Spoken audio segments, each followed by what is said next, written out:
Hi everyone, कैसे हैं आप सब लोग। आशा करती हूँ कि आप सब लोग बहुत बढ़िया होंगे। तो आज हम पढ़ने वाले हैं रूट्स ऑफ कॉम्प्लेक्स नंबर के बारे में। ठीक है, तो हम क्या करेंगे, एक तो कॉम्प्लेक्स नंबर का जो रूट है उसका फॉर्मूला जनरेट करेंगे, उसके बाद एग्जाम्पल सॉल्व करेंगे। ठीक है, चलिए। तो रूट ऑफ कॉम्प्लेक्स नंबर का फॉर्मूला जनरेट करने से पहले एक छोटा सा कॉन्सेप्ट समझिए आप लोग कि मान लीजिए अगर किसी कॉम्प्लेक्स प्लेन में कोई कॉम्प्लेक्स नंबर है, मान लीजिए वो यहाँ पर है z। ठीक है, तो इस z का अब फॉर्मूला आप समझ चुके होंगे एक्सपोनेंशियल के फॉर्म में कि z किसके बराबर होता है, r e की पावर आइटा थीटा। ठीक है, जहाँ पे थीटा आपका कौन एक आर्गुमेंट है।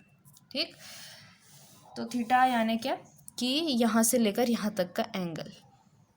ओके, तो ये हो गया आपका एक कॉम्प्लेक्स नंबर। तो यहाँ पर एक्चुअली इस नंबर को दो तरह से रिप्रेजेंट किया जा सकता है। देखो, अगर z यहाँ पर मौजूद है, ठीक, तो अगर मैं एक और राउंड मारती हूँ इसी ओरिजिन के अराउंड एक और राउंड मारती हूँ यानी कि 2 पाई का, तो z is equal to r e की power iota theta plus 2 pi, इस पे भी यही नंबर आएगा। ठीक है, यानी क्या, ये कॉम्प्लेक्स नंबर में इक्वल होने का क्या मतलब है, उसका मतलब ये हुआ कि मान लीजिए दो कॉम्प्लेक्स नंबर हैं, एक है z1 is equal to R1 e की पावर आइटा थीटा 1, ठीक है, और दूसरा आपका है z2 is equal to R2 e की पावर आइटा थीटा 2। तो यहाँ से आप क्या कंक्लूजन निकाल सकते हो कि अगर मैं इसी एरो को एक बार फिर से राउंड करके वापस से वहीं पे ले जाती हूँ, मतलब वही नंबर कैसे बनेगा। पहली बात कि उसका जो ये मैग्नीट्यूड है, रेडियस है, वो सेम होना चाहिए, और एंगल कितने से रिपीट हो रहा है, 2 पाई से हो जा रहा है। ठीक है, so these two complex number z1 and z2 are equal, क्या कंडीशन होगी, इफ़ ये दोनों इक्वल कब होंगे कि पहली बात कि R1 और R2 को सेम होना पड़ेगा, यानी कि इस केस में देखा जाए तो रेडियस सेम हो या फिर मॉड्यूलस सेम हो। So R1 should be equal to R2, पहली ये बात होगी। और दूसरा हम ये कह सकते हैं कि जो आपका थीटा 1 हो या फिर थीटा 2 हो, कुछ भी कह लीजिए, कि मान लीजिए थीटा 1 ही है, कि theta 1 is equal to theta 2 plus 2n pi या फिर 2k pi, where k belongs to set of integer. ठीक है, तो अगर यहाँ पे थीटा 2 आप लेते हैं तो theta 2 is equal to theta 1 plus 2k pi, क्योंकि k इंटीजर है तो यहाँ पे प्लस माइनस सब वैलिड है, राइट। तो दो कॉम्प्लेक्स नंबर का इक्वल होने का मतलब ये बात हुई कि एक तो मॉडुलस सेम होना चाहिए, और दूसरी बात कि जो ये आर्ग्यूमेंट है उनमें जो है 2k पाई का डिफरेंस होगा। ठीक है, अब इसी कॉन्सेप्ट को हम यूज़ करके बात करते हैं रूट ऑफ कॉम्प्लेक्स नंबर। तो obviously we are talking about nth root of complex number. ठीक है, so let's think about nth root of complex number. ठीक है, तो मान लीजिए z की power n is equal to z0 है। ठीक है, तो z की power n is equal to z0 है, तो हम ये कहेंगे कि z0 का आप nth रूट निकालिए।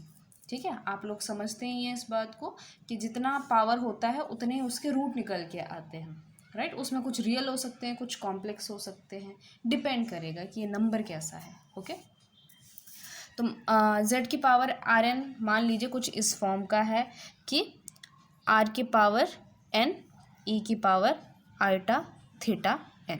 ठीक है, तो वही यही एक रीज़न है, यहाँ पे n है तो इसलिए मैंने यहाँ पे k ले रखा है। ओके, सो z की पावर n e की power iota theta n। z अगर आपका r e की पावर आइटा थीटा है तो n करने पर ये बन जाएगा, राइट। और z0 जो है वो r0 e की पावर आइटा थीटा नॉट, कुछ इस तरह से हो जाएगा। तो इस ऊपर वाली जो हमने अभी देखा है इसके हिसाब से, इस कंडीशन के हिसाब से ये दोनों इक्वल कब होंगे, ये दोनों कब इक्वल होंगे, पहली बात कि इनके मॉड्यूलस इक्वल हो तब, और दूसरा कि इनके आर्ग्यूमेंट में 2k पाई का या फिर 2k पाई का डिफरेंस हो। ठीक है, तो पहली बात दिस इज ट्रू व्हेन, पहली बात कि आर की power n is equal to r naught. ठीक है, तो यहाँ से आप क्या निकाल सकते हो, दिस इम्प्लाइज कि r is equal to nth root of r naught. ठीक है, दूसरी बात थीटा की बात करेंगे, तो थीटा किसके बराबर होगा, theta is equal to theta naught, sorry this is theta n ना, theta naught plus 2k pi, लेकिन यहाँ पे थीटा एन है, सॉरी ये, ठीक है, थीटा के मल्टीप्लाई में एन है। Okay, so theta n is equal to theta naught plus 2k pi. This implies कि आपका जो थीटा होगा वो किसके बराबर होगा, theta naught plus 2k pi divide में एन। ओके, इस एन को क्या ध्यान में रखना है कि जो nth रूट है, अगर यहाँ पे क्यूब रूट है तो यहाँ पे n3 हो जाएगा। ठीक है, यहाँ पे स्क्वायर है तो यहाँ पे 2 आ जाएगा, राइट। तो ये डिपेंड करेगा, ये n रिप्रेजेंट करता है nth रूट को, ये k जो है कोई भी इंटीजर है, राइट। तो ये आपका फॉर्मूला बन जा रहा है, z is equal to nth root of r naught exponential, उसमें पावर क्या आएगी, आल्टा theta naught plus 2k pi divide by n। तो यहाँ पे आपने k की वैल्यू रखनी है।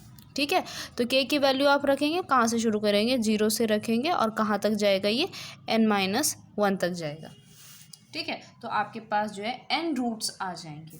ठीक, तो जब मैं k को रखती हूँ 0, तो k को 0 रखने पर क्या बन जाएगा, ये z is equal to r naught nth root of r naught, यहाँ पे आ जाएगा 0, यहाँ पे बन जाएगा exp iota theta naught divide में n, इस तरह से। तो ये आपका जो है पहला रूट होगा ये।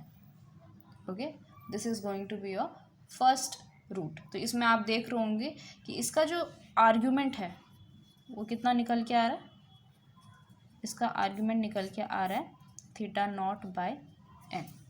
ठीक है, तो एक चीज़ आप यहाँ पे समझ चुके हैं कि जैसे कि ये है थीटा नॉट, अब मैं z अगर दूसरा रूट निकालूंगी तो वो कितना आ जाएगा, ये nth root of r naught exp iota, अब देखिए ये हो जाएगा theta naught by n plus, अब k की जगह 1 आ जाएगा तो 2 पाई बाय n, ये आपका दूसरा आ जाएगा, राइट।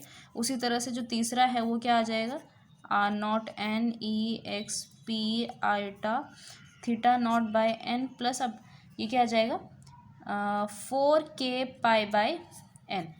ठीक है, अब देखो इसको मैं कैसे लिख सकती हूँ, इसी चीज़ को, इसको लिखा जा सकता है कि exp iota theta naught divide by n plus, ये आपका जो पहले का था 2k पाई बाय में n plus 2k pi by में n। तो एक चीज़ आप यहाँ पे देख रहे होंगे कि जो आपका पहला रूट है, मैं इनको नाम देती हूँ, राइट। ये 1 हो गया, ये 2 हो गया, 3 हो गया। जो पहला रूट है उसका जो आर्गूमेंट है वो थीटा नॉट बाय n है। जो दूसरा रूट है उसमें क्या है कि थीटा नॉट बाय n में ऐड हो रहा है 2 पाई बाय में n। तीसरा हो रहा है 4, this is your 4 pi by में n। ठीक है, यानी कि इसमें और इसमें कितना का डिफरेंस है, 2 पाई बाय n का डिफरेंस है, राइट। तो हम ये देख पा रहे हैं कि अगर अलग अलग रूट हैं, ठीक है, अगर मान लीजिए ये पहला रूट है z1, ठीक है, और इसका जो एंगल है वो है आपका थीटा नॉट बाय n, तो दूसरा कितना हो जा रहा है, दूसरे में जो डिफरेंस आ रहा है वो आपका कितना आ रहा है, 2 पाई बाय n का डिफरेंस आ रहा है। ठीक है, तो यहाँ पे हो जा रहा है z2, तो टोटल कितना हो जा रहा है, टोटल तो आपका theta naught by n plus 2 pi by में n। ठीक है, तो हर रूट में जो है 2 पाई बाय n का डिफरेंस आ रहा है। ठीक है, तो ये चीज़ आपको देखनी है, और ऐसा आप करते करते कहाँ तक जा सकते हो, z जहाँ तक आप k को क्या रखोगे, n-1 रखोगे। ठीक है, लेकिन कई बार हम जो है ऐसा नहीं करते हैं, हम थोड़ा सा शॉर्ट ट्रिक लगाते हैं। तो क्या कर लेते हैं, मान लीजिए मैं इनको ज़रा नेमिंग अलग करती हूँ। ठीक है, तो अगर मैं इसको नाम देती हूँ ck, मान लीजिए ck is equal to nth root of r naught exp, इसको मैं अब कर देती हूँ separate, iota theta naught by में n, और exp यहाँ पे हो जाएगा आइटा 2k π/n, ठीक है, क्योंकि ये तो हमेशा सेम रहने वाला है। ओके, तो ये तो आप हमेशा कैलकुलेट कर ही लोगे। चेंज क्या हो जाएगा, ये चेंज हो जाएगा, के को एक बार 1 रखोगे, 2 रखोगे, 3 रखोगे एंड सो ऑन। ठीक, तो हम क्या करेंगे, अब इसमें से एक को मान लीजिए नाम देती हूँ मैं WN, इसको नाम देती हूँ मैं n, क्योंकि जितना भी रूट हो रहा है तो WN को मान लीजिए क्या है ये EXPI 2π/n। ठीक है, तो देखो जब मैं इसको k को 1 रख रही हूँ तो ये आएगा, राइट। और अगर मैं k को जो है 2 रखती हूँ तो ये कितना आ जाएगा, EXPI 4π/n। तो देखा जाए तो ये किसके बराबर है, ये इसके स्क्वायर के बराबर है, राइट, क्योंकि मैं इसको 2 से मल्टीप्लाई कर रही हूँ, है ना। ये एक्चुअली है क्या, ये एक्सपोनेंशियल के फॉर्म में ना, e⁻i 2π/n, और ये क्या हो जाएगा, e⁻i 2π/n, और इसका स्क्वायर हो जाएगा, है ना, क्योंकि 4π/n है। तो इसी चीज़ को आप कैसे लिख सकते हो कि ये एक्चुअली आपका स्क्वायर हो जा रहा है। ठीक, तो उसी तरह से आप करते जाओगे, है ना। यानी कि आपका फॉर्मूला क्या बन जाएगा कि CK इज इक्वल टू, ये जो पूरा होगा इसको मैं नाम देती हूँ C0। C0 मतलब क्या, आपका पहला रूट। जब आप K को 0 रखते हो तो पहला रूट निकालोगे C0, ठीक है, और ये बन जाएगा आपका WN की पावर K। अब K रखो, आप K पहले आप रखोगे 0, फिर रखोगे 1, फिर कहाँ तक जाओगे, n-1 तक। ठीक है, तो जब 0 रखोगे तो उस केस में इसका वैल्यू 1 हो जाएगा, है ना। 0 रखने पर ये 1 हो जा रहा है तो आपके पास सिर्फ C0 मिलेगा। फिर उसके बाद आपने जो है WN की पावर 1 ही निकालना है ये, और उसके बाद उसका स्क्वायर करते जाना है, क्यूब करते जाना है, n-1 पावर तक करते जाना है। तो इस तरह से आप सिंपली इस फॉर्मूले से भी निकाल सकते हो। ठीक है, हो सकता है ये आपको थोड़ा सा कन्फ्यूजिंग लग रहा होगा, ये कैसे समझोगे आप, एग्जाम्पल के थ्रू से समझोगे। चलिए, अब एग्ज़ाम्पल से आपका जो ये कन्फ्यूजन बचा है तो वो क्लियर हो जाएगा। ठीक है, ओके, तो पहला हम एक क्वेश्चन है कि फाइंड क्यूब रूट ऑफ -1। ठीक है, -1 आपका z है और हमें इसका क्या निकाल देना है, क्यूब रूट निकाल देना है। ओके, तो सबसे पहले हम इसको जो है पोलर फॉर्म में लिखते हैं, तो ये किसके बराबर आ जाएगा। अब -1 किस पर आता है, cos पाई पर -1 आता है, और cos sin पाई जो है वो 0 हो जाता है। यानी कि इसको लिखा जा सकता है cos pi plus iota sin pi. ठीक है, इस तरह से देखिए, आपने बहुत परेशान नहीं होना है एंगल को लेके। आपको जो जो एंगल पता है, ज़्यादातर कौन से ही पता होते हैं, 0 से लेकर 2π, यही वाले पता होते हैं, वो पुट कर देने हैं। बहुत दिमाग नहीं लगाना है कि प्रिंसिपल होगा क्या होगा। ठीक है, तो z is equal to -1 is equal to cos pi plus iota sin pi. ठीक है, अब फॉर्मूला क्या कहता है कि फॉर्मूला किसके बराबर बन जाएगा, z इज इक्वल टू किसके बराबर था, देखिए हमारा फॉर्मूला कि z is equal to nth root of r0। सबसे पहली बात कि यहाँ पे जो आपका मॉड्यूलस है वो z का, वो कितना आ रहा है, 1 आ रहा है, तो चिंता वाली बात नहीं है। ठीक है, सो पहले फॉर्मूला ही लिख देते हैं। तो nth रूट ऑफ r0, ठीक है, ये आपका r0 है, EXPI iota θ0 plus 2k divide में n, ये बन जा रहा है आपका फॉर्मूला। ठीक है, अब रखिए आप, तो z इज इक्वल टू किसके बराबर, अगर मैं पहला निकालती हूँ तो z1 किसके बराबर हो जाएगा, ये तो आपका 1 ही है। ठीक है, EXPI आइटा n कितना है यहाँ पे, 3 है, क्योंकि क्यूब रूट निकालना है। ओके, तो θ0 कितना हुआ, पाई हो गया, तो पाई के हम रख रहे हैं 0, तो π/3 हो गया। ठीक है, यहाँ पे हम इसके लिए क्या रख रहे हैं, k is equal to 0। Okay, तो क्या बन जाएगा, ये z0 आपका कितना रूट आ जाएगा, EXPI आइटा π/3। इसका क्या मतलब है कि cos π/3 प्लस आइटा sin π/3। ओके, और cos π/3 कितना होता है, 1/2 प्लस आइटा sin π/3 इज √3/2। ठीक है, तो ये आपका क्या बन गया, पहला रूट आ गया। ओके, अब z2 कैसे आएगा, z2 के लिए आपको क्या करना पड़ेगा के की जगह रखना पड़ेगा 1। ओके, तो Z2 कितना आ गया, अब इसकी चिंता तो है नहीं कि 1 है, तो ये EXP आयोटा ये क्या बन जाएगा आपका थीटा नॉट, यानी कि पाई प्लस के की जगह 1 2 पाई डिवाइड में 3, है ना। तो ये बन जा रहा है, मतलब क्या बन रहा है ये कॉस, ये हो जाएगा 3 पाई/3 यानी कि cos pi plus iota sine pi which is equal to -1। मतलब जो नंबर खुद है वो भी अपने आप का क्या है, एक क्यूब रूट है। तो Z2 आ गया आपका -1। Z3 कितना आ जाएगा, अब के की जगह क्या रख देंगे 3। Okay, so what will be get exponential of iota pi plus this is what, k की जगह क्या रखना था हमने 2 रखना था, है ना। तो ये हो जाएगा 4 पाई डिवाइड में 3 which is equal to EXP iota, ये कितना बन जा रहा है 5 पाई/3।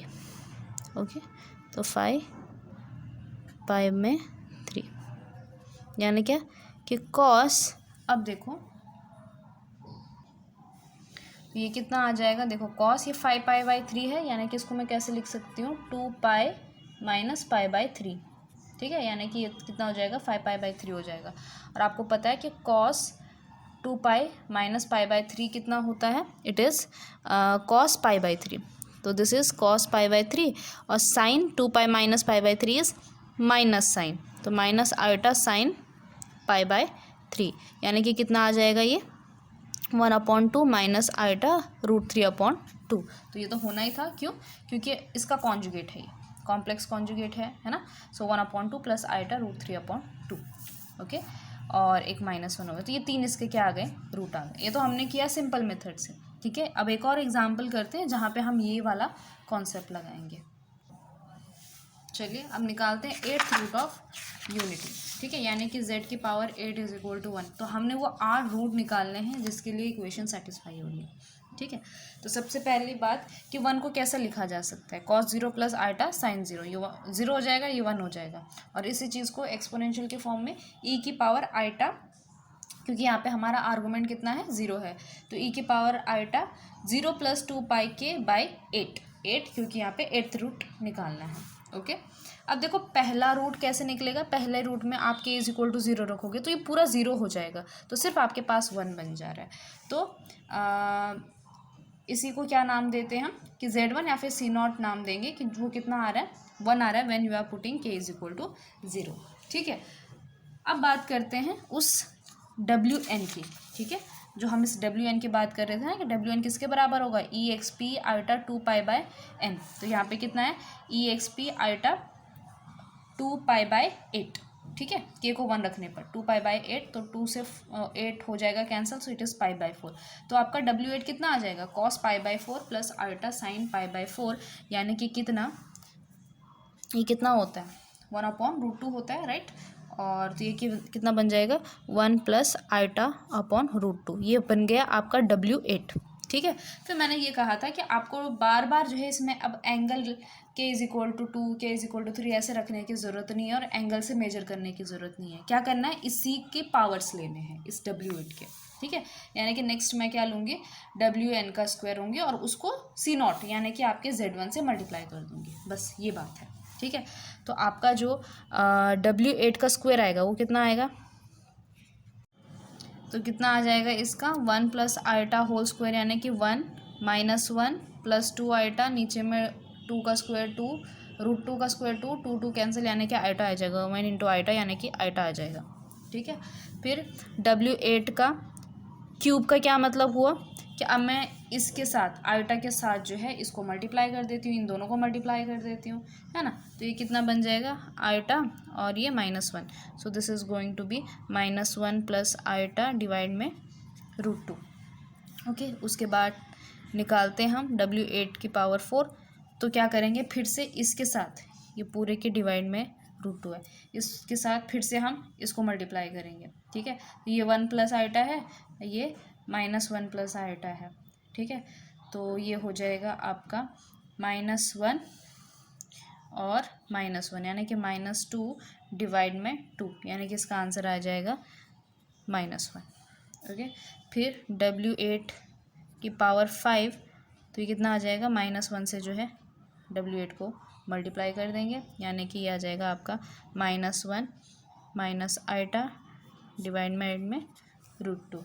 उसके बाद हो जाएगा आपका W8 की पावर 6, फिर से क्या करेंगे, इसके साथ इसको मल्टीप्लाई कर देंगे, कि पावर 6 कितना आ जाएगा, माइनस आइटा आ जाएगा, इसके साथ आपने जो है फिर से W8 से मल्टीप्लाई कर देना है। और फिर लास्ट निकालेंगे हम W8 की power 7 which is equal to minus iota से इसको मल्टीप्लाई कर देंगे। So this is going to be 1 minus iota divide में √2। तो हमारा फॉर्मूला क्या कहता है कि C k is equal to C0 WN की पावर के, यानी कि आपका जो C1 हो जाएगा it is C0 WN। Okay, यानी क्या कि C0 तो है आपका 1 और 1 इंटू WN क्या था, मतलब यहाँ के इस केस में 8 है, तो W8 कितना था, 1 प्लस आइटा डिवाइड में √2। तो ये आपका क्या हो गया, ये आपका हो गया सेकेंड रूट। तो Z1 ये था, तो ये आपका Z2 है, यानी कि दूसरा रूट है। उसी तरह से ये आपका Z3 है, ये Z4 है, ये Z5 है, एंड सो ऑन।